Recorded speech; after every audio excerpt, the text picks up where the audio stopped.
বক্তব্য উস্কানিমূলক কোনো বক্তব্য নয়।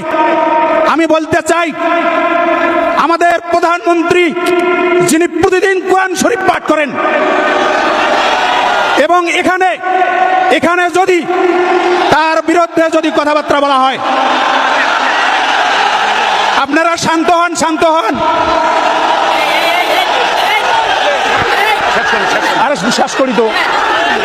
আমি বলতে চাই, আমার প্রধানমন্ত্রী বিষয়ে যখন কথা উঠেছে তখন আমি বলতে চাই, প্রধানমন্ত্রী কি মুসলমান নয়? আমরা কি আওয়ামী লীগ করলে আমরা কি মুসলমান নই?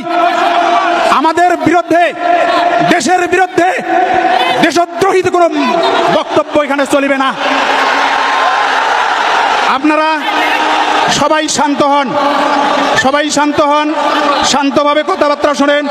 এইটুকু বলি আমি আমার সংক্ষিপ্ত বক্তব্য এখানেই শেষ করছি। খোদা হাফেজ। আসসালামু আলাইকুম ওয়া রাহমাতুল্লাহি ওয়া বারাকাতুহু। জি আলহামদুলিল্লাহ। বসেন। এ পর্যায়ে আপনাদের সামনে বক্তব্য নিয়ে আসছেন আজকের মাহফিলের প্রধান আকর্ষণ। আমরা নুন খাওয়াবাসী ধন্য, ঠিক কিনা? আমরা নাগেশ্বরীবাসী ধন্য, আমরা কুড়িগ্রামবাসী ধন্য। আপনারা বসে পড়েন। এ পর্যায়ে আপনাদের সামনে আলোচনা নিয়ে আসছেন আজকের মাহফিলের প্রধান আকর্ষণ জনাব রফিকুল ইসলাম মাদানী নেত্রকোনা। আপনারা একদল দাঁড়িয়ে থাকবেন না। রাহমাতুল্লাহি ওয়া বারাকাতুহু। ইন্নাল হামদালিল্লাহ নাহমাদুহু ওয়া নুসাল্লি আলা রাসূলিহিল কারীম। আম্মা বাদ। এই বসেন, আপনারা বসেন। এই অনাকাঙ্ক্ষিত বিষয়টা বাদ দেন।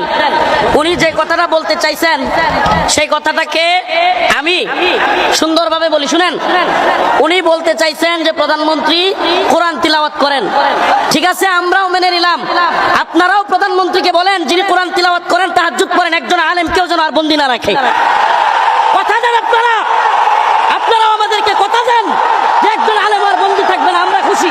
প্রধানমন্ত্রীর কথা আপনারা বলেছেন, আমরাও মেনে নিলাম। কিন্তু বসেন। আমাদের অন্তরে জ্বালা আছে, আমাদের অন্তরেও কষ্ট আছে। বসেন। চুপ। আলেমগণ বন্দী থাকবে আর আমরা তাহাজ্জুদের আর কোরআন তিলাওয়াতের গল্প শুনতে ভাল লাগে না। আলেমরা মুক্ত থাকলে তখন বোঝা যাবে, হ্যাঁ আলেমরা যেহেতু মুক্ত, অতএব এদেশের প্রধানমন্ত্রীর বিষয়ে কথা বলাটা অনুচিত। তখন না হয় বুঝতাম। অতএব আমাদেরকে এগুলো বলার দরকার নাই। আমরা এই বিষয়ে কথাই বলতাম না। আমি আজকে নামাজের আলোচনা করতাম। রেলি আমার চিন্তা ভাবনা ছিল এই উম্মাহকে নিয়ে নামাজের আলোচনা করা। যাই হোক, চেয়ারম্যান সাহেব একটা কথা বলে ফেলেছেন, আমিও ওনার রিপিট বুঝাই দিলাম যে ভাই, আমরাও উস্কানিমূলক, বিভ্রান্তিমূলক কোনো বিষয় ছড়াইয়া দেওয়া পছন্দ করি না। আল্লাহ পাক আমাদের সবাইকে বোঝার তৌফিক দান করুক।